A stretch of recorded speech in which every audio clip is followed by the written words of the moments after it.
Pop Economia.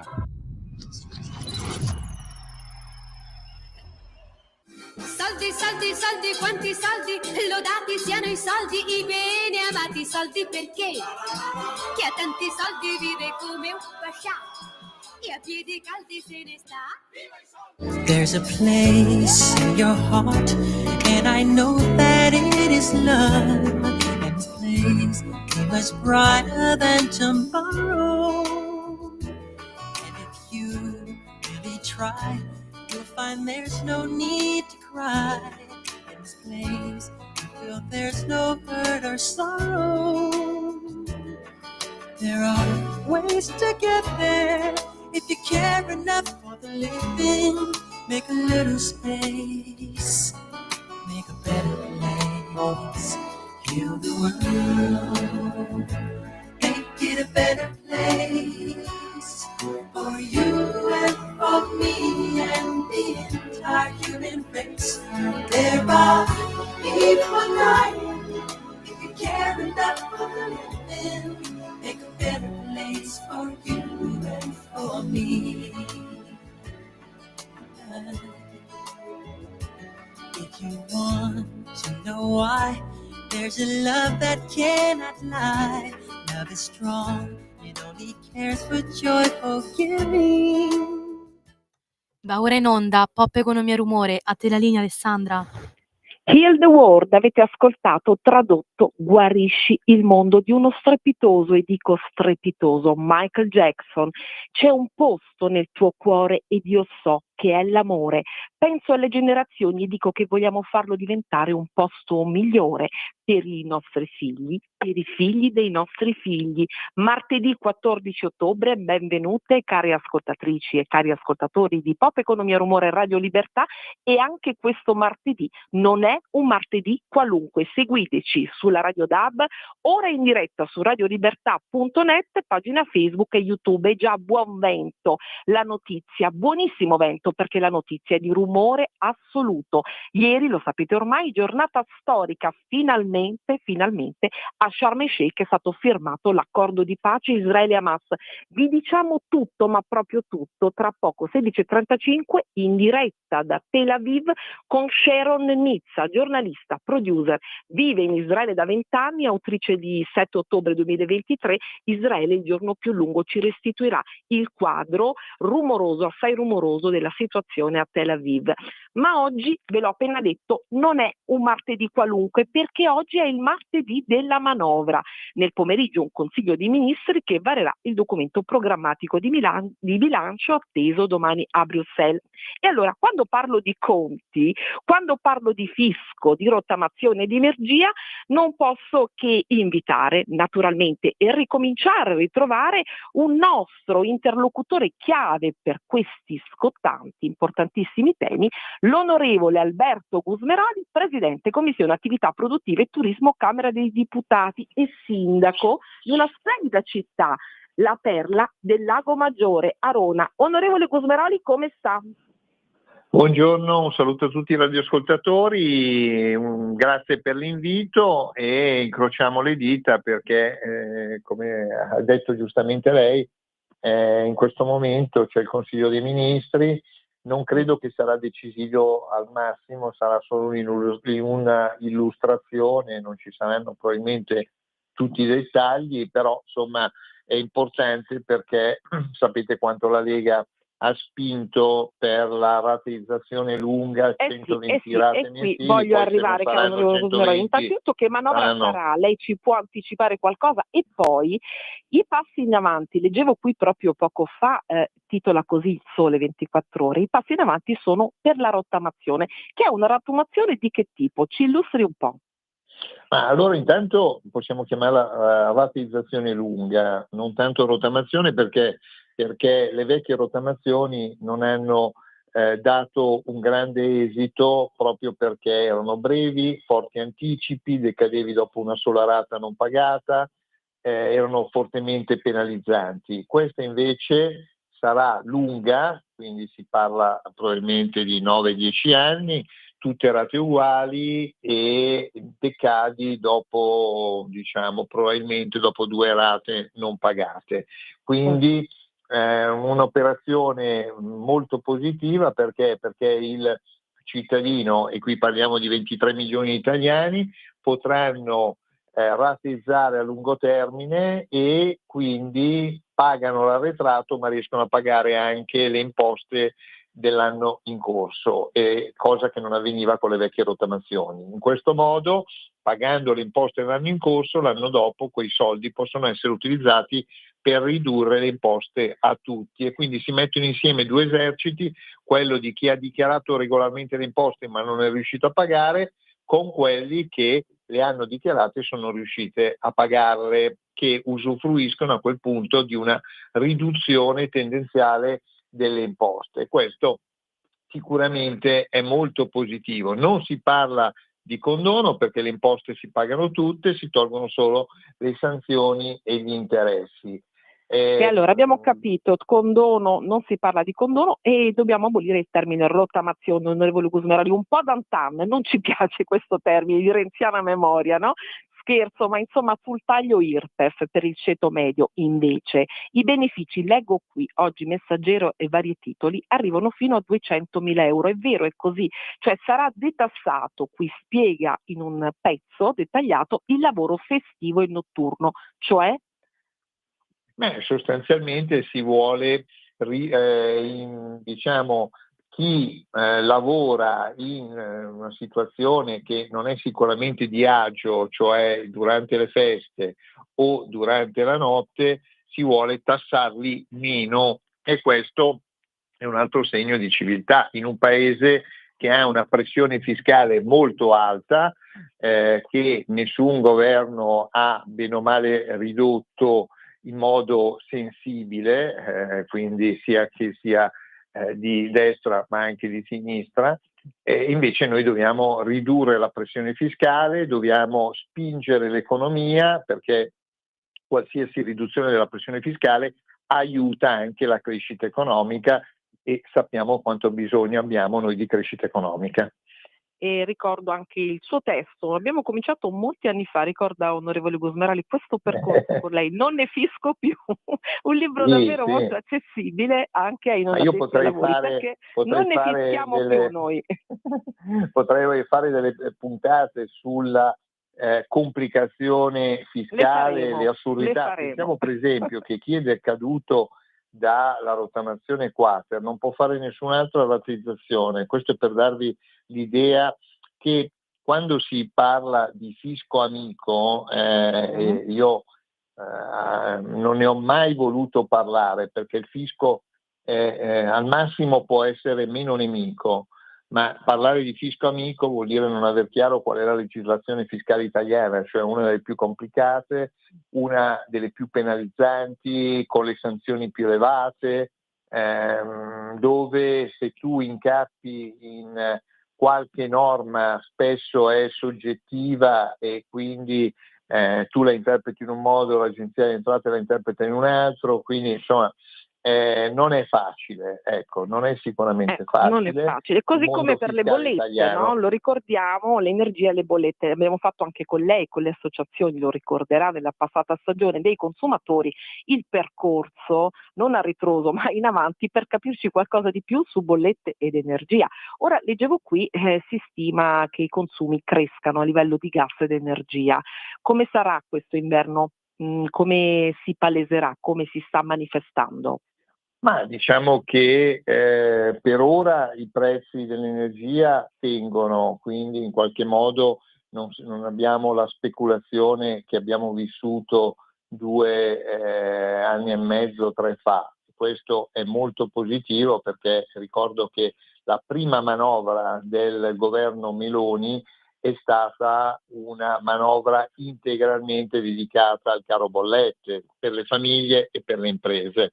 Quindi il fatto di non essere in questo momento in una situazione di caro energia è sicuramente utile al bilancio sia dello Stato che delle famiglie che delle imprese. Certo è che l'energia in Italia è sempre cara è uno dei motivi per cui le aziende spesso fanno fatica oppure addirittura vanno all'estero, perché c'è un problema di competitività dal caro energia. Dobbiamo ragionare oggi per invertire la tendenza magari tra 10-15 anni, quindi ciò che deliberiamo oggi in realtà avrà un'incidenza molto a lungo termine, ma se A non lungo lo termine. E facciamo di qui anche il oggi richiamo non lo faremo mai. oggi. E di qui anche il richiamo che oggi c'è del presidente di Confindustria Orsini, che dice spingiamo sugli investimenti, e credo sicuramente anche riferito soprattutto alle imprese. Come si spinge sugli investimenti per le imprese, le tante imprese e imprenditori che in questo momento ci stanno ascoltando? Ma diciamo che bisogna a volte anche prendere atto delle cose che non funzionano. Per esempio Industria 5.0 diciamo fa fatica su 6 miliardi e 3 credo che se ne siano stati erogati tra intorno a 1,5 miliardi, quindi abbiamo bisogno magari di rivedere un attimino alcune norme, perché la semplicità è sicuramente un valore. Per esempio ai tempi c'era il superammortamento, l'iperammortamento dei beni strumentali, dei macchinari, degli impianti, era una norma semplicissima, cioè tu compravi un macchinario, costava 10.000 euro, lo scaricavi per 13.000 euro e quindi avevi una detassazione molto semplice, calcolata facilmente, uno sapeva subito qual era il beneficio e si spingevano gli investimenti. Quando si spingono gli investimenti, quei macchinari li costruisce una qualche azienda italiana e quindi si spinge, e comunque anche se non fosse italiana ma in Italia, a quel punto l'occupazione è italiana. Quindi insomma, spingere gli investimenti ha una ricaduta su tantissime, diciamo, filiere, ha un effetto moltiplicatore molto forte, perché sia su chi fa l'investimento, chi produce l'investimento, le stesse banche lavorano, hanno tutti degli occupati, dei dipendenti, cioè voglio dire, spingere gli investimenti privati in questo caso, ma anche quelli pubblici, serve a far crescere il prodotto interno lordo. Ecco, onorevole Gusmeroli, leggo sempre qui dalla manovra, il vero nodo, abbiamo parlato non di rottamazione ma di rateizzazione lunga, lei ce lo ha spiegato molte volte, il vero nodo qui è sulle banche. Ecco, che cosa può dirci di fresco su questo? Perché da quanto emerge... Credo che finalmente forse hanno trovato, il ministro dell'economia Giorgetti ha trovato la quadra per far contribuire qualcosa alle banche. Le banche hanno straguadagnato, la differenza, basta guardare la differenza tra gli interessi che pagano ai risparmiatori e gli interessi che fanno pagare a chi fa finanziamenti, che sia un'impresa o che sia una famiglia, e quindi è chiaro che hanno fortemente guadagnato. In più ci sono banche che guadagnano facendo la loro attività principale, che è dare i finanziamenti alle famiglie e alle imprese, e almeno è meritorio perché fanno un'attività utile al sistema economico, ma ci sono banche che guadagnano dalla speculazione finanziaria, quindi anche su questo bisognerebbe cercare di ricondurre il mondo bancario tutto al core business, che è aiutare il mondo delle famiglie e delle imprese con i finanziamenti. E leggo proprio qui in questo momento, da quanto è emerso nelle ultime ore, sarebbero di circa 2,8 miliardi di euro gli aiuti che gli istituti bancari potrebbero dare per la prossima legge di bilancio. Sono sufficienti? Sono utili? Intanto sarebbe un evento, perché diciamo che in passato si è parlato di contribuzione da parte delle banche, però in realtà poi si è tradotto in una patrimonializzazione del mondo bancario, quindi lo Stato non ha visto un euro. Quindi se effettivamente si riuscirà ad arrivare a una contribuzione di questo tipo, sarebbe veramente un aiuto allo Stato, alle famiglie, al mondo delle imprese. E insomma a tutto il sistema economico, da cui peraltro le banche traggono i loro utili. Quindi diciamo, ha un che di etico.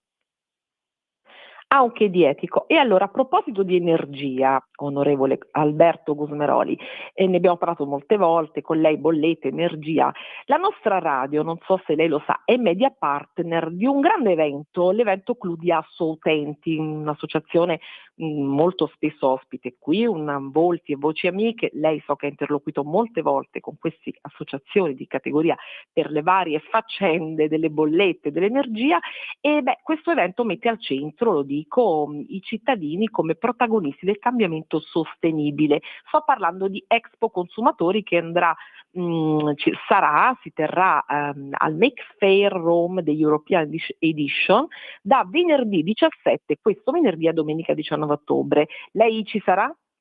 Sì, io penso di riuscire a fare un intervento adesso o venerdì o sabato, penso di esserci, perché ritengo l'attività delle associazioni dei consumatori molto utili.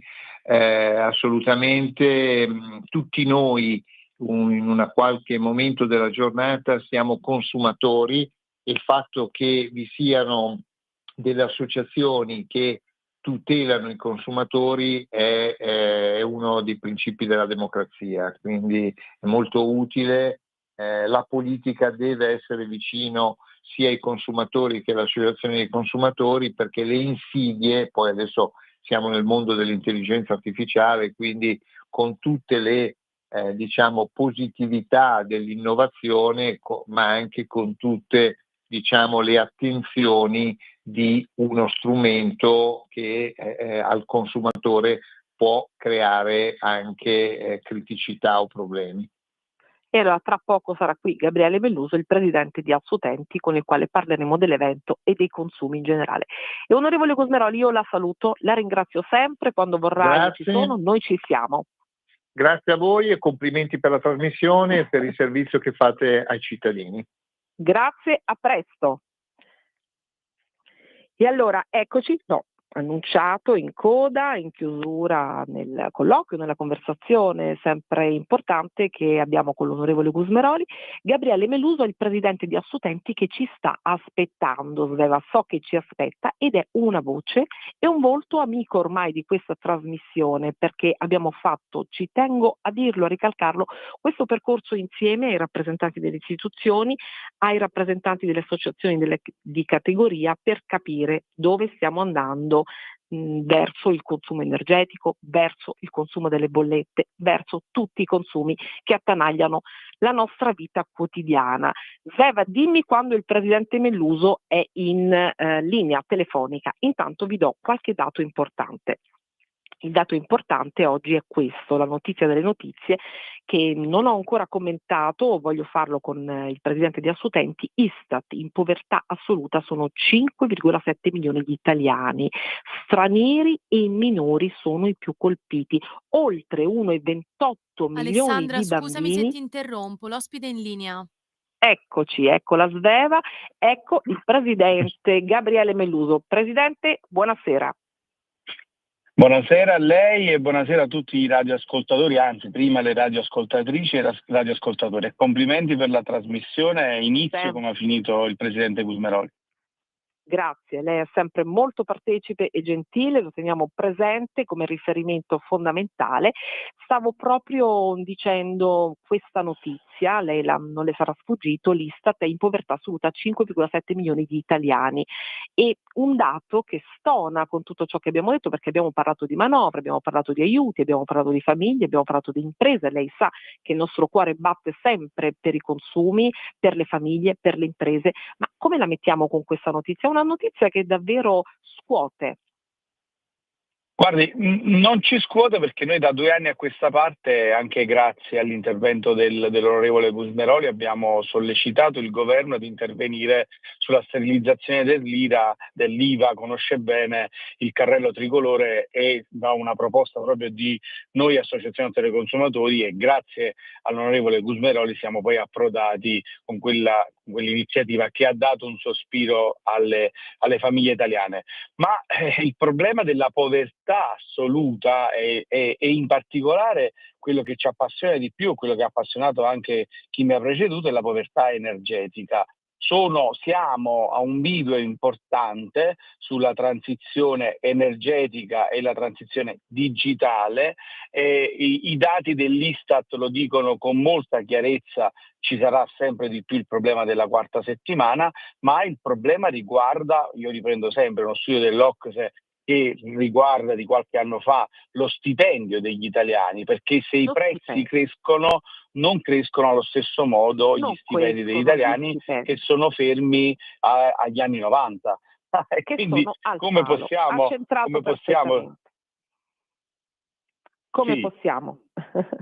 Possiamo intervenire appunto con...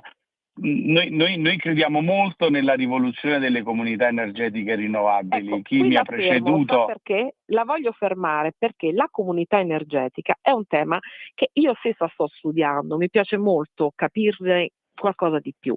Questi gruppi, intanto diciamolo, se lei mi permette, a beneficio delle ascoltatrici e degli ascoltatori, gruppi di soggetti, cittadini, imprese ed enti che si vogliono unire finalmente per condividere, consumare, produrre energia da fonti rinnovabili.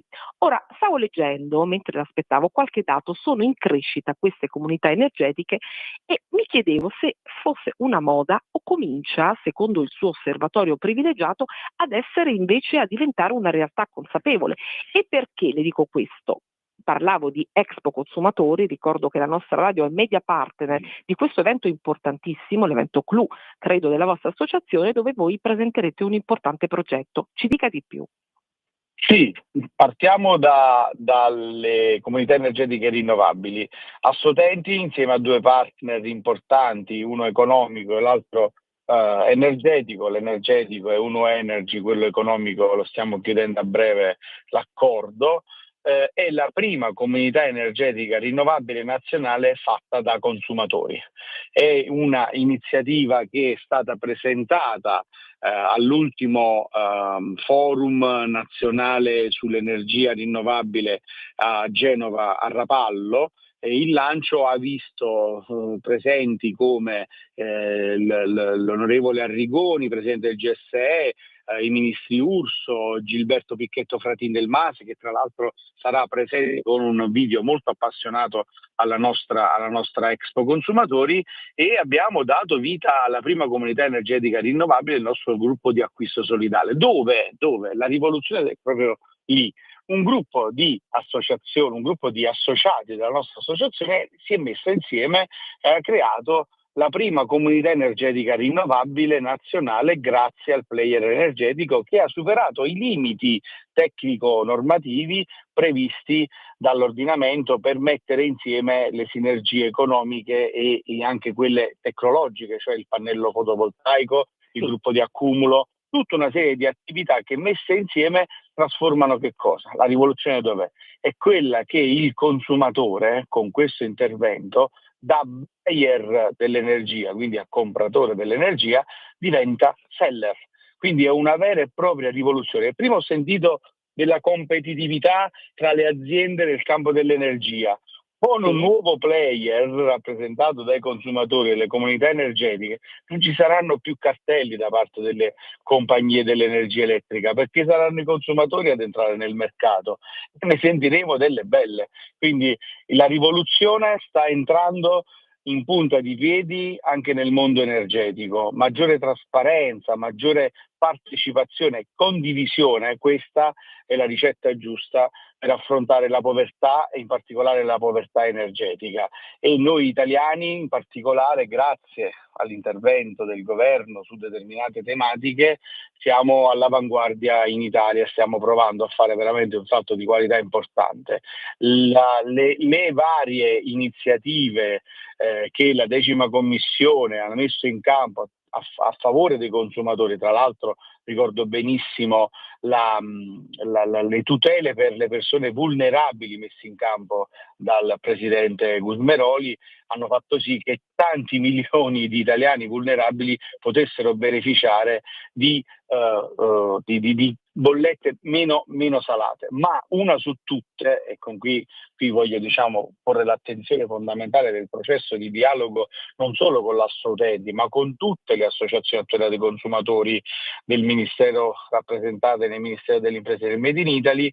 Si è avviato un processo importante di riconoscimento costituzionale dei diritti dei consumatori, perché a prima firma proprio del Presidente Meluso, un punto nodale: diritti e riconoscimento dei diritti dei consumatori.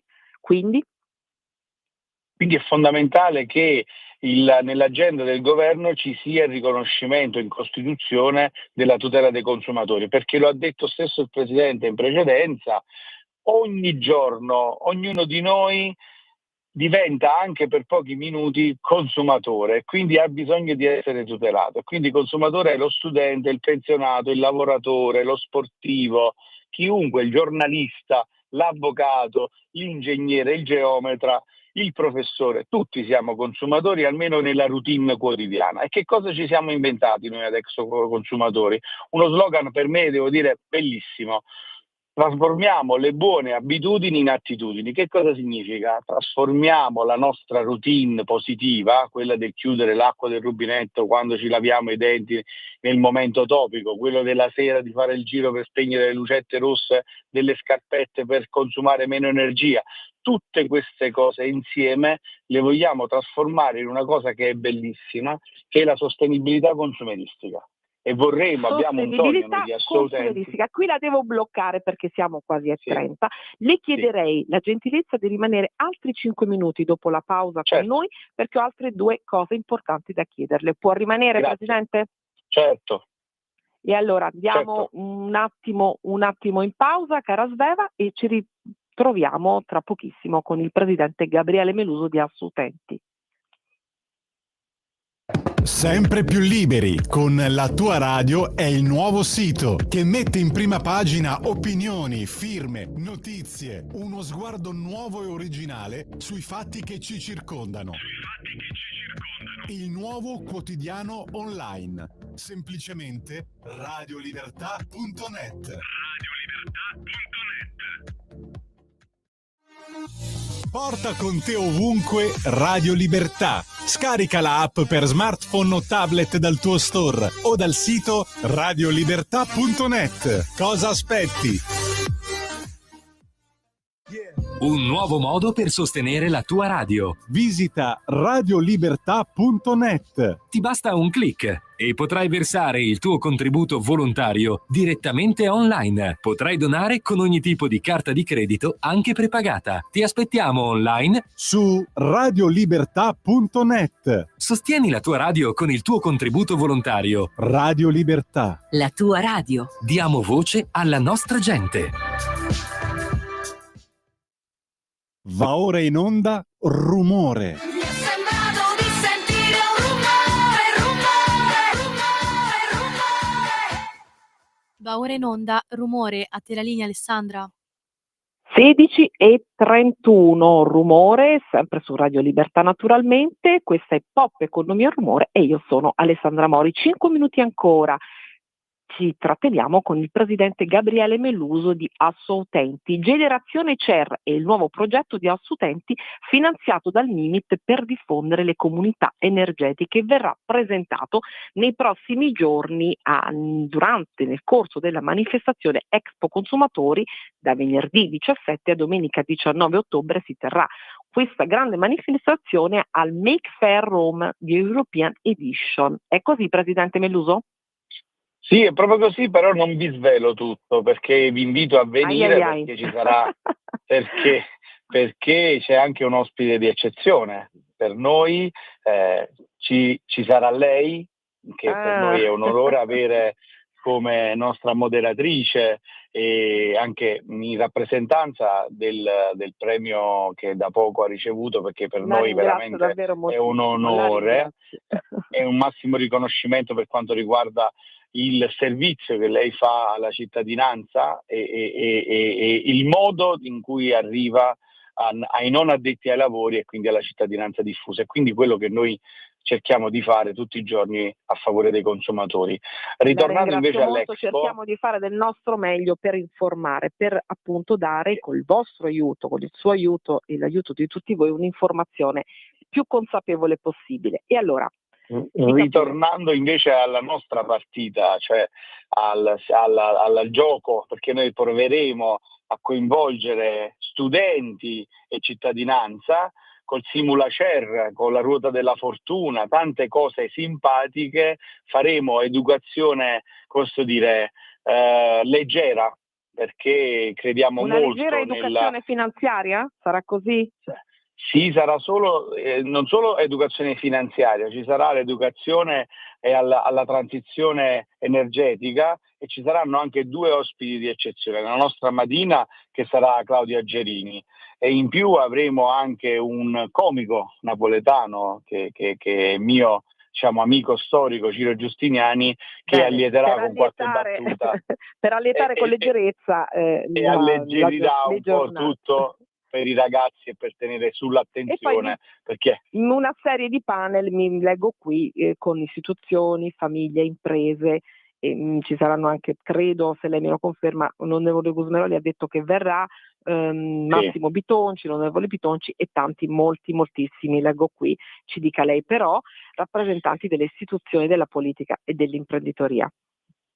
Sì, abbiamo dei rappresentanti del GSE, avremo l'ingegnere Forte che è un addetto ai lavori, abbiamo un contributo della dottoressa dell'onorevole Toffanin, avremo anche forse un video benaugurante da parte del presidente Arrigoni che ha, diciamo, visto di buon auspicio la realizzazione della nostra comunità energetica rinnovabile nazionale, ma mi farebbe piacere anche trattare di un altro argomento al quale ci tengo davvero tantissimo. Prego, abbiamo pochi minuti, ma so che lei ce la farà sicuramente. Farò velocissimo. È il modo di vedere la mobilità sostenibile attraverso gli occhi delle persone con disabilità. Ci teniamo tantissimo come associazione. Questo è un tema che piace molto anche a me. I diversamente abili, come è possibile conciliare la mobilità con questo problema dei diversamente abili? Ci dica pure, un tema che mi sta molto a cuore.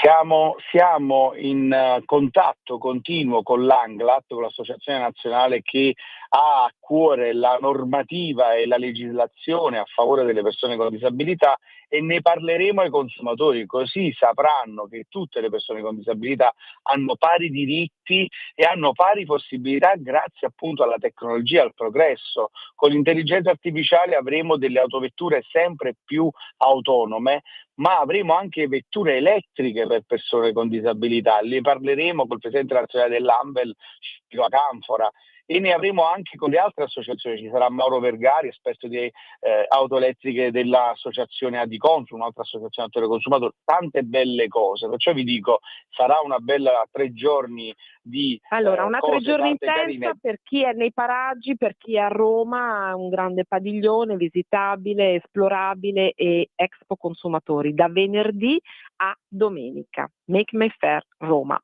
Presidente Meluso, io la ringrazio moltissimo, lei è sempre fondamentale per noi come Assoutenti e ci vediamo presto e ci risentiamo presto anche su questa radio, naturalmente su queste frequenze. Grazie e buon pomeriggio.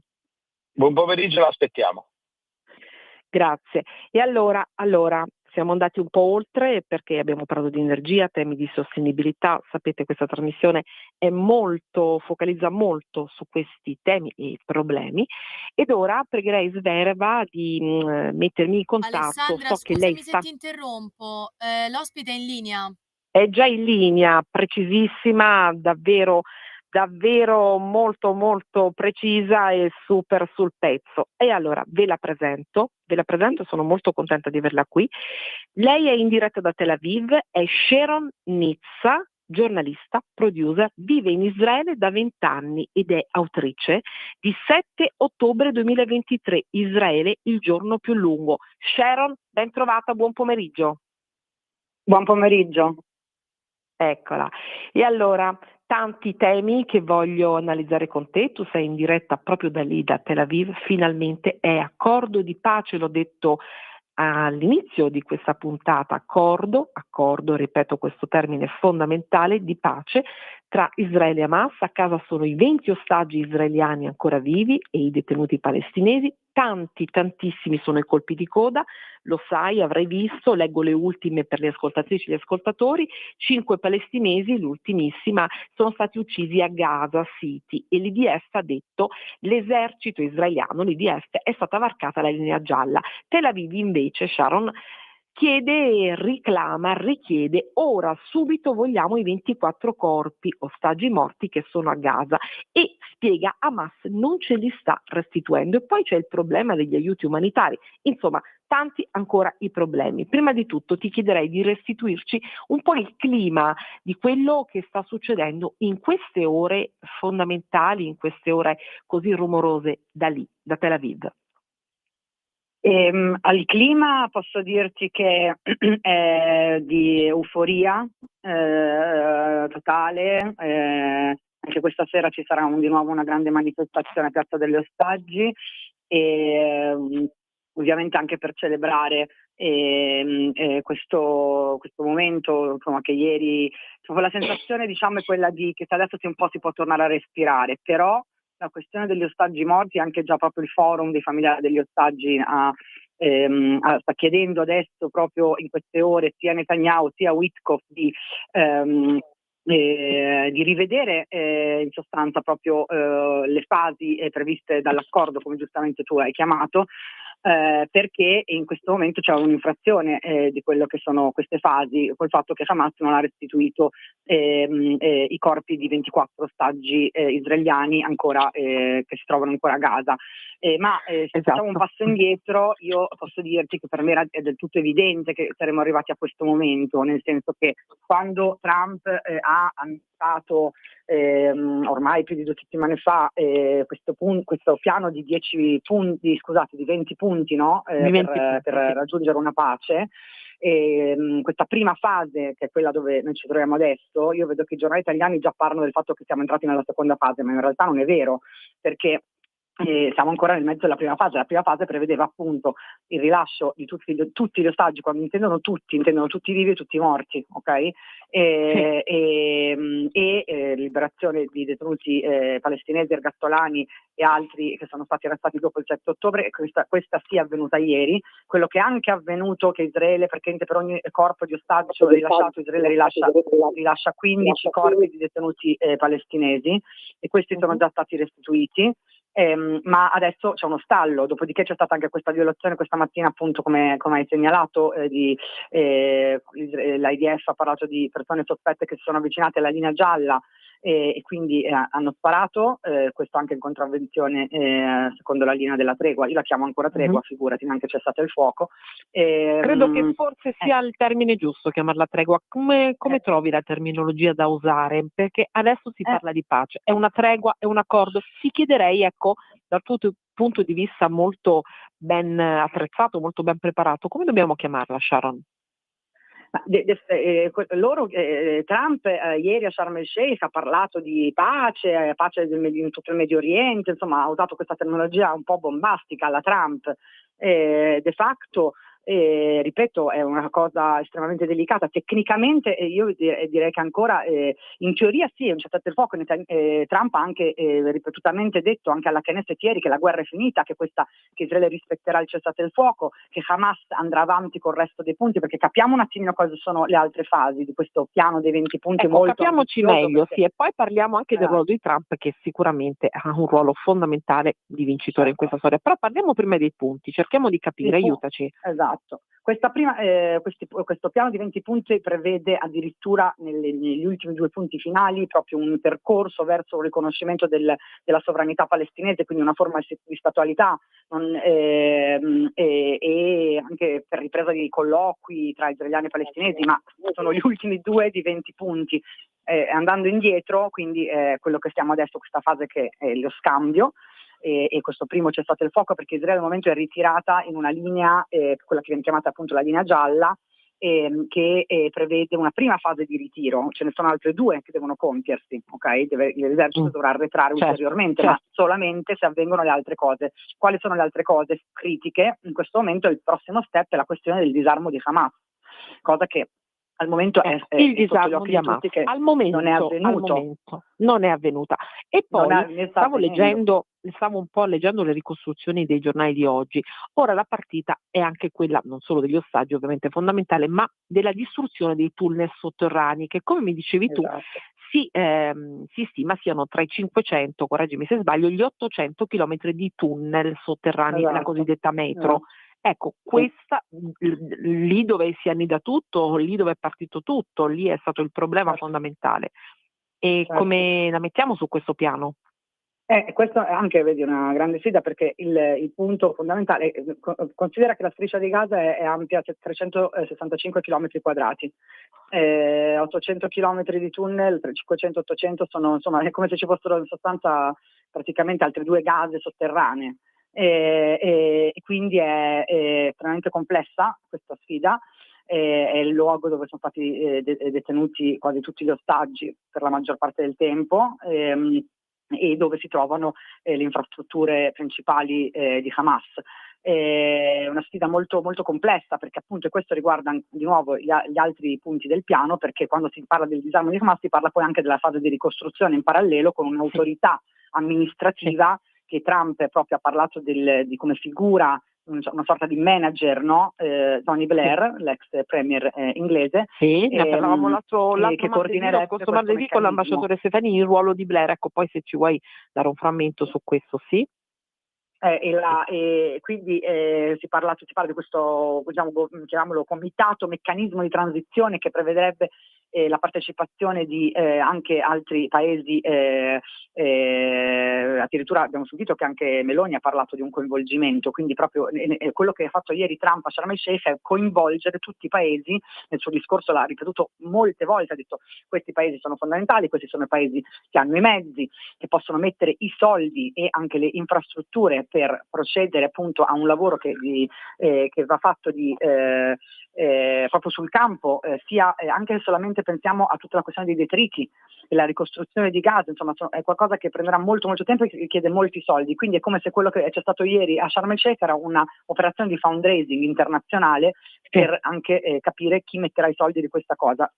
Consideriamo una cosa importante, perché di nuovo per cercare di far capire agli ascoltatori, Hamas fa parte della fratellanza musulmana, è la branca palestinese della fratellanza musulmana. La fratellanza musulmana è illegale, è fuori legge in Egitto, negli Emirati Arabi Uniti, in Arabia Saudita, mentre invece è allineata con la Turchia e il Qatar. Okay? Questo è molto importante da spiegare, perché tutti questi attori sono coinvolti. Cos'è stato il colpo magico di Trump? Coinvolgere tutti gli attori, che in realtà sono anche in conflittualità tra loro. Che in realtà sono anche in conflittualità, esattamente. Quindi un colpo magico quello di Trump, no? Lo hai detto tu. Però anche insidioso, perché non si capisce come, posso dirti per certo che tutti quei paesi dove invece la fratellanza musulmana è illegale non hanno interesse a entrare a investire soldi e boots on the ground, cioè proprio entrare anche fisicamente con eventualmente delle truppe in una zona dove c'è quell'organizzazione che loro stessi definiscono illegale nei loro paesi. Questo è un punto critico, perché io per questo ti dico che la strada è ancora insidiosa, dovremo capire che cosa de facto succederà. Adesso quello che sta succedendo a Gaza in queste ore, mentre noi parliamo, è che mentre l'esercito si è ritirato in questa linea gialla che occupa in sostanza il 53% della striscia di Gaza, e nelle aree che ha già evacuato c'è un regolamento di conti atroce tra bande diverse che si oppongono a Hamas, sono dei clan palestinesi, diverse famiglie che ci sono proprio scene che si possono cercare soprattutto sui canali Telegram affiliati a Hamas e ad altri gruppi, di regolamenti di conti e esecuzioni alla luce del giorno di quelli che sono considerati i collaborazionisti di Israele, perché alcuni di questi clan hanno collaborato con l'esercito, hanno collaborato con gli americani, con la distribuzione degli aiuti umanitari fatta dal nuovo meccanismo degli ultimi 6 mesi, la Gaza Humanitarian Foundation, tutte cose che adesso portano a questa situazione molto problematica. Quindi le armi ci sono, e stanno usando adesso uno contro l'altro, e questo è un problema ancora. Sì. Quindi è tutto molto molto insidioso. Trump l'ha fatta un po' più facile, ovviamente un po' come nel suo stile, di quello che poi de facto è la realtà sul campo. Sul campo. Ecco, veniamo a Trump. Diciamoci la verità, Trump non ha fatto solo Trump in questa storia, ma è stato sicuramente il risolutore di questa situazione. Certo, l'ha fatta facile, come nel suo stile, ma è riuscito comunque ad ottenere qualcosa di grande, non trovi? E che poi volevo chiederti anche che idea ti sei fatta del suo discorso, il discorso di Donald Trump alla Knesset. Guarda, il discorso, sia quello alla Knesset sia quello che ha fatto dopo a Sharm el Sheikh, quando è arrivato a Sharm el Sheikh, sono discorsi che veramente sono reperibili su internet. Consiglierei chiunque di andare a seguirseli perché sono molto importanti, e anche in questo stile suo, no? Un po' quasi uno stand-up in certi momenti, improvvisato, però diciamo i temi fondamentali che lui ha toccato è basta. La fase bellica, ci sono 1000 opportunità per il Medio Oriente. Trump, diciamo, la cosa secondo me interessante di Trump che io ho identificato dall'inizio di questo suo mandato è che lui sta cercando di fare una sorta di outing ai paesi arabi, perché ai paesi arabi e ai paesi musulmani che tradizionalmente hanno sempre detto la causa palestinese, ma de facto hanno utilizzato questa causa per questioni politiche, per propri interessi personali, non hanno poi de facto fatto qualcosa di pragmatico, anzi hanno spesso voltato le spalle alla causa palestinese. Quindi lui de facto sta facendo una sorta di outing forzato, no? Portandoli a dire adesso come noi ci impegniamo pragmaticamente per cercare di capire come è possibile migliorare le condizioni dei palestinesi. Lui ha parlato di economia tantissimo, lui parla sempre di economia, lui ricordiamoci che viene dal settore. Sì, lui parla sull'economia. Diciamo che è una Credi che sia una casualità questo parlare di economia? Perché l'ho notato anch'io. No, è il suo approccio, è quello che per questo vi dico bisogna andare a sentire questi discorsi, perché lui è un approccio, cioè lui dice la prosperità, il miglioramento delle condizioni economiche, le opportunità che si possono aprire se si supera una barriera dell'odio, se si supera la barriera dei confini, sono enormi, okay? Le alleanze regionali sono fondamentali, questo rientra anche in un piano che gli Stati Uniti in realtà hanno l'idea, no, di ritirarsi dal Medio Oriente, no? Quindi le alleanze medio orientali che però facciano comunque l'interesse degli Stati Uniti sono importanti, no? Perché Trump sappiamo che guarda poi al suo grande nemico che è la Cina e ha interesse che nell'area medio orientale ci siano anche alleanze che possano mettersi in contrapposizione alle mire invece cinesi. Quindi tutto questo rientra in questo piano, e questo è molto diverso perché rispetto all'approccio di cui stiamo parlando della territorialità, cioè di mettere in primo luogo, primo piano, la questione dei confini, dei territori, della terra, chi ha cosa, ok? Quindi non è una cosa semplice. Tu hai detto una cosa molto importante che nessuno mai fino ad ora ha detto, almeno degli osservatori che ho intervistato e sentito, ha scelto un approccio diverso. Un outing ha girato intorno, quindi non è andato sulla solita questione che è la questione bollente, la questione irrisolvibile. E credi che sia un approccio giusto? Perché tu credi che sia un approccio giusto perché in queste ore, in questi momenti si proliferano ovviamente i detrattori di Trump che vogliono comunque togliergli questo ruolo che credo sia stato fondamentale, no? Io credo che l'approccio precedente è cioè quello di ripetere due popoli, due stati, adesso ancora prima del 7 ottobre voglio dire, era una specie di uno slogan che veniva ripetuto dai leader che venivano magari in visita nell'area o in tutti i consessi, si ripeteva questo slogan, poi de facto non si faceva veramente qualcosa di pratico e concreto, no? E anche le insidie ideologiche, okay, che sono dietro a alle rivendicazioni territoriali da entrambe le parti sono un problema veramente molto molto grande, quindi a cercare di vedere un approccio diverso, per quanto uno possa dire non è corretto, è capitalista, no? Ci sono adesso tutte queste critiche, però in realtà io trovo che sia, se parliamo di vite umane, se parliamo di innanzitutto fermare, no, anche cioè, cos'è che alla fine ha portato de facto a fermare il bagno di sangue, a far portare a casa gli ostaggi? È stato questo approccio, un approccio diverso in cui lui ha incassato, e questo di nuovo è il game changer, l'assenso di paesi musulmani insieme a quello di Israele, no? Questa è la cosa assurda che è successa, che lui è riuscito a fare, quindi forse bisognerebbe un attimino vedere quantomeno in questa prima fase che cosa può portare, cercare di uscire un attimo dallo status di due popoli, due stati, ok? E andare gradualmente, dire innanzitutto adesso finiamo una tregua, finiamo la fase bellica, ok? Sì. E poi Sì. dobbiamo considerare che per parlare di due popoli, due stati, in questo momento la fiducia tra israeliani e palestinesi è sottoterra, già non era molto alta prima del 7 completamente a ottobre. zero, certo, dopo tutto quello che è accaduto sarà davvero È un molto percorso lungo il processo, però ce lo quindi io auguriamo. sono favorevole all'idea che si parli di approcci nuovi, che poi non è detto invece che non portino a quello, ma per ricostruire una fiducia, per ricostruire una qualità della vita anche, che mi sembra un presupposto basico, fondamentale. Per ricominciare, ecco, Gaza c'è in un maniera Trump che dignitosa. dice così, Sharon, con l'Iran la mano dell'amicizia e della cooperazione è sempre aperta. Mi ha colpito questa dichiarazione, che non viene a caso, perché lui vuole stabilità, ma ora l'Iran è isolato e sconfitto. Ecco, c'è questo rapporto, questa partita anche con l'Iran. Come la vedi? Certo, questo lui ieri ha detto, sempre in questo suo linguaggio molto anche determinato, ha detto gli iraniani vogliono, anche se dicono no, così proprio fatto così, no, noi non siamo interessati a un accordo, ma in realtà se ne muoiono di fare un accordo, ha detto proprio queste parole. Peraltro ovviamente gli iraniani oggi hanno smentito, hanno detto lui che titolo ha per parlare di cosa noi crediamo o pensiamo, ovviamente non sarebbe stato, cioè, la vedevo dura diversamente, che avrebbero detto certo. Peraltro erano invitati anche loro a Sharm el Sheikh, ma hanno declinato, ed era Trump che voleva che ci fossero.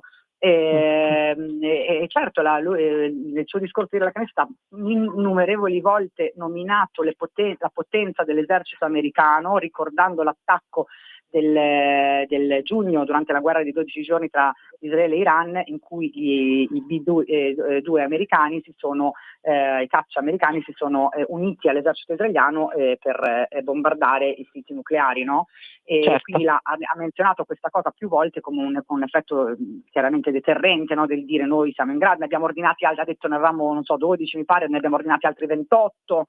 Nel senso, ha fatto la voce grossa come a dire noi siamo pronti in qualsiasi momento anche a utilizzare, noi non vogliamo la pace, ma si vis pace para bellum, in sostanza era quello che stava dicendo, ci prepariamo, certo, se vuoi la pace prepara la guerra, ecco. Esatto, e lui ha usato questo approccio dicendo che però invece è il momento che anche gli iraniani dovrebbero pensare non è un qualcosa che io vedo che riscuoterà una risposta diciamo positiva. Però penso che quello che lui intende dire è che gli iraniani non si metteranno adesso in questa fase, che sono molto molto deboli, in cui le loro proxy, le milizie che erano finanziate dall'Iran, Hezbollah, appunto Hamas stesso, i Houthi nello Yemen, sono molto indebolite. Veramente è anche molto rilevante quello che sta succedendo in Libano, perché il Libano, il governo libanese e questo l'ha menzionato di nuovo anche Trump ieri, dicendo che sostengono il governo libanese. Il governo libanese ha approvato il disarmo di Hezbollah, su cui sta lavorando, con un grandissimo sostegno economico degli americani in questo senso, e questa è una svolta epocale. Peraltro sempre proprio ieri il presidente Aoun, il presidente libanese, che non era a Sharm el Sheikh, però ha diffuso questa dichiarazione dicendo l'atmosfera generale è del compromesso e degli accordi. Parlando di Israele, bisogna guardare in questa direzione. Compromesso quindi, e accordi. Il Libano è grandissimo nemico di Israele, è storico, ok? Proprio sì, anche è interessante sentire queste dichiarazioni, queste aperture, e facciamo un attimino, ci spostiamo un attimino un po' più a est ancora in Siria, la nuova Siria, che ancora si sta costituendo. Israele sta uno dei lavori su cui sta lavorando l'amministrazione Trump è quella di portare gli israeliani e i siriani a firmare un accordo di non belligeranza. Non parliamo adesso di pace eccetera, però intanto un accordo di non belligeranza con questo amico anche acerrimo non sarebbe male, anche questo. Insomma, sono tutta una serie di realtà che stanno avvenendo in contemporanea e che si impattano l'un l'altra. Chiaro. Le realtà in contemporanea che sono deterrenza anche per gli iraniani per intraprendere nuove e che possono quindi aiutare in questo difficilissimo, insidiosissimo percorso, no? Questo tipo di deterrenza può aiutare. Il Time dedica la copertina a Trump proprio una bella foto ci mette su, lui ci scherza e dice la foto è troppo brutta, mi hanno fatto scomparire i capelli stile Trump, ma questo lo dico per cercare di far capire quale sia la temperatura in America, no? Tam che dedica la copertina e dice il suo trionfo. È un trionfatore in questo momento e cercherà ovviamente di mantenere questo ruolo, di non scompaginare. Tu come lo vedi il suo ruolo politico? Guarda, penso che a livello internazionale un sacco di gente si è dovuta ricredere, no? Perché si pensava che Trump invece avrebbe portato forse a più guerre, invece al momento quantomeno, adesso lui parla sempre di 8 guerre che lui ha chiuso, non so bene tutti i dettagli, però questa in questo momento effettivamente lui ha ottenuto questo cessate il fuoco, ripeto, questa tregua, appunto bisogna capire dove andrà la cosa, ma anche interessante constatare che c'era Abu Mazen ieri al summit, sempre per volontà di Trump, c'era Abu Mazen al summit di Sharm el Sheikh, il presidente dell'autorità nazionale palestinese, che in realtà potrebbe quindi in qualche modo essere questo interlocutore, sta tornando a essere un interlocutore che veramente era anche quella una popolarità ai minimi storici anche tra i palestinesi stessi, però quindi c'è anche questo riaccreditamento che trovo insomma interessante capire dove porterà. È anche una sorpresa rispetto alla comunità internazionale che Trump abbia avuto, non ci parlava dal 2018 con Abu Mazen. E questa è stata la notizia, l'hai assolutamente portata, l'hai fatta emergere, l'hai identificata. E ricordiamo, è una l'ultima notizia, cosa che l'ha detto anche Trump ieri proprio alla Knesset, ha detto adesso noi ci concentriamo sulla Russia, mandando un messaggino in bottiglia a Putin, neanche tanto in bottiglia, no? Perché adesso vorrebbe anche chiudere la partita lì, vedremo quello che succederà. Che è molto più ardua probabilmente, perché in questo caso vedi, quello che è successo è che Trump ha collaborato con Netanyahu ha collaborato con Trump, non avrebbe fatto altrimenti, il suo principale alleato, diciamo accettando delle condizioni, per esempio il fatto che Hamas non sia ancora disarmato per Netanyahu era una linea rossa, ma Trump gliel'ha fatta digerire, mentre invece vediamo che da parte russo-ucraina ci sono molte insidie, rispetto alle un fronte completamente diverso, vedremo che cosa succederà. Siamo davvero in chiusura, manca quasi un minuto, quasi niente, quasi davvero anche troppo, e io ti voglio salutare, Sharon, ti voglio ringraziare e sicuramente ti richiamerò se tu vorrai, perché il tuo quadro è stato davvero molto molto chiaro e prezioso. Grazie. Ti ringrazio molto, grazie a voi. Grazie. E allora, se Sveva, ripartiamo da dove siamo ripartiti, direi, da dove abbiamo cominciato. Mi piacerebbe risentire qualche nota di Heal the World, guarisci il mondo, Michael Jackson. Grazie a tutti, vi abbraccio, ascoltatrici e ascoltatori, a martedì prossimo. If you want to know why, there's a love that cannot lie. Love is strong, it only cares for joyful giving. If we try, we shall see. In this bliss we cannot feel. There are dreams, we stop existing and start living. Then it feels that always love's enough for us growing. Make a better world, to make a better world. Heal the world, make it a better place for you and for me and the entire human race. There are people dying, if you care enough for living, make a better place for you and for me. Avete ascoltato Pop Economia.